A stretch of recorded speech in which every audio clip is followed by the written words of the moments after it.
आप कह सकते हैं कि ज्यादा मैक्सिमम डाइवोर्स कराने वाले वकील हैं और गारस गोस्वामी साहब हैं। ये 2012 में फॉर्मर चेयरमैन भी रहे हैं काउंसिल के, और इनकी चेयरमैनशिप में बहुत अच्छे काम हुए जब मैं वाइस चेयरमैन था इनके साथ।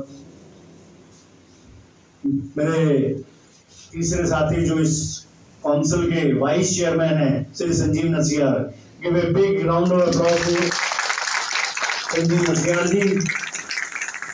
मैं ये बताना चाहूंगा, डीबीए के 2 बार प्रेसिडेंट, 2 बार सेक्रेटरी, एडिशनल सेक्रेटरी, बहुत वास्ट एक्सपीरियंस है इनका एसोसिएशन की राजनीति में, और इन्होंने आज का दिन बहुत महत्वपूर्ण है आपके लिए। जैसे मेरी अपनी डेट ऑफ एनरोलमेंट 17 अक्टूबर 1990, 34 साल कब बीत गए पता ही नहीं लगा। डेट ऑफ एनरोलमेंट से आपकी सीनियोरिटी तय होती है, and such a important date कि आपको कोई भी कंपटीशन में कोई फॉर्म फिलअप करना हो या कहीं पे सीनियोरिटी का मसला आता हो तो डेट ऑफ एनरोलमेंट ही काउंट होती है। आज के बाद जो एनरोलमेंट होंगे उनके आप सीनियर हो जाएंगे। आपको बुलाने का यहाँ पे उद्देश्य 2 है। पहले तो राइट होता था लॉ ग्रेजुएट का कि भाई उन्होंने आके फॉर्म भर दिया, फीस जमा कर दी, उसका राइट होता है भी लाइसेंस दो मुझे। But since last more than 2 years, Justice Sanjay Kishan Kaul, Judge Supreme Court, has passed a judgment whereby he has given direction to all over India enrollment committees of the State Bar Council that before enrolling any advocate on the roll of the Bar Council, the committee should satisfy themselves whether they possess elementary knowledge of law or not. क्योंकि उन्होंने देखा 20 members here, why not others? अब जहां पे आप register हो रहे हो उसके बारे में, उस बॉडी के बारे में आपको पता ही नहीं है। आप लोग आज जो हैं करीबन मोर देन 150 के आसपास होंगे। 3 years कितने लोग करके आए हैं? 3 years हाथ रखने में, आज मैक्सिमम 3 years का वो है, और 5 year के ये गुड नंबर। आफ्टर रिटायरमेंट कितने लोग हैं? 2। तो आप लोग ये यहाँ पे आए हैं और जहां पे आप रजिस्टर हो रहे हैं उसके बारे में आपको कुछ ना कुछ तो पता होना चाहिए ना, कि बार काउंसिल ऑफ दिल्ली कैसे एग्जिस्टेंस में आती है। ये एक स्टैट्यूटरी बॉडी है,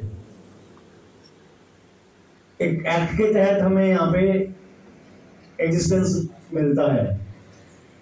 हर 5 साल के बाद चुनाव होता है, चुनाव में 25 मेंबर इलेक्ट होते हैं, और वो 25 मेंबर इस संस्था को चलाते हैं। Among 25, we have 1 chairman, 1 vice chairman. We have different committees.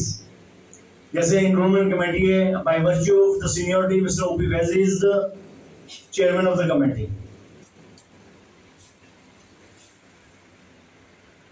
Bar council का मेन काम है वेलफेयर ऑफ द एडवोकेट। अब हमने 5 साल में 2018 में इलेक्शन हुआ था पिछला, इन 5 साल में कुछ काम में वेलफेयर का किया या नहीं किया, अब आपको क्या पता? आप तो पिछले 5 साल कोर्स में नहीं थे।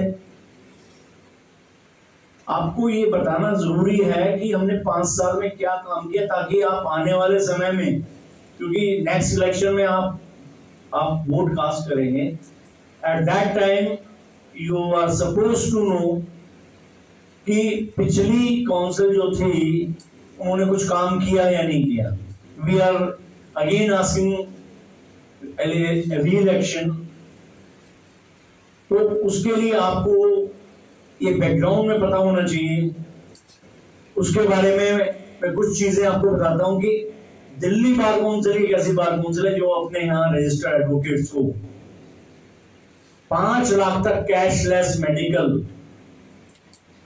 बिल रिइंबर्स करवाती है गवर्नमेंट से। And in case of death 10 lakh का लाइफ कवर हमने दिया हुआ है। ऑल ओवर इंडिया ये कहीं भी सुविधा उपलब्ध नहीं है। इतना ये काम एक दिन में नहीं हुआ। ये जब गोस्वामी साहब 2012 में चेयरमैन थे और जब हमारे साथ मैं उनके साथ वाइस चेयरमैन था, हमने वहां से एक आवाज उठाई कि एडवोकेट क्लास जो है बड़ा इनसिक्योर क्लास है, तो उसकी सोशल सिक्योरिटी के लिए कुछ ना कुछ गवर्नमेंट की तरफ से होना चाहिए।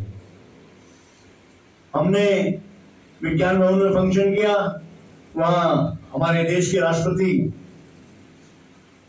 महामहिम प्रणब मुखर्जी आए। 5000 से ज्यादा वहां पे एडवोकेट्स थे। वहां से आवाज उठी कि हमें एटलीस्ट मेडिकल सुविधा दी जाए, और वो संघर्ष करते करते 2018 में अल्टीमेटली हम सब कामयाब हुए। और ये एक आदमी काम नहीं होता है, ये सब 25 नंबर से काम होता है।